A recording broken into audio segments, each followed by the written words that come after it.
Hello guys, welcome back to my channel Samriddha's lifestyle. তো আমরা college করে পড়তে যাওয়ার আগে আমরা এক বন্ধুর জন্মদিন ছিল। তো আমাদের ট্রিট দিতে নিয়ে গেছিলো হোটেল রিগাল স্টার, কল্যাণী স্টেশনের একদমই কাছে। তো ওখানে আমরা চারজন মিলে খেতে চলে গেলাম। তো ওখানে গিয়ে তো মেনু কার্ড দেখছে, দেখতে দেখতে বলছে কী খাবো কী খাবো করতে করতে লাস্টে আমরা চুজ করলাম হচ্ছে চিকেন শিক কাবাব আর চিকেন বিরিয়ানি। এখানে তো দিয়েছে ওখানকার যেমন হচ্ছে টেস্ট এই ছিল যে এটাকে খুবই বলে ভালো। হচ্ছে যাই হোক, এবার তোমরা কি বলে দেখো ভিডিওটা। জায়ফল। আর তুই কি বললি? কি যে আমার মুখ দেখো গাইস।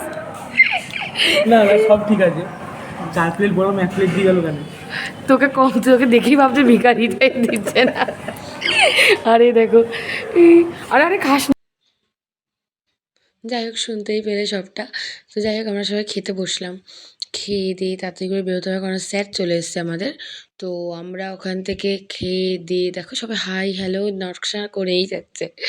যাই হোক, আমরা খাওয়া দাওয়া করে বেশ ভালোই লেগেছে, কারণ খাবারের কোয়ান্টিটিও অসাম ছিল, প্লাস টেস্ট তো মানে কিছু বলারই নেই, এত পরিমাণে ভালো ছিল। তারপর আমরা বেরিয়ে পড়লাম পড়তে যাওয়ার উদ্দেশ্যে। এই দেখো আমরা চারজন, হ্যাঁ আমাদের এই চারজনের গ্রুপটাই খুব ভালো একটা গ্রুপ। তো পড়ে টরে বাড়িতে আসার আগে আমি বললাম একটা আইসক্রিম খাবো। তো আমার একটা বন্ধু দিয়ে এসে আমি খাওয়াচ্ছি চল, তো আমাকে খাওয়ালো। এইভাবে আমার দিনটা ভালো গেলো। তো এবার ট্রেন চলে এসছে, বাড়ি যাই, টাটা।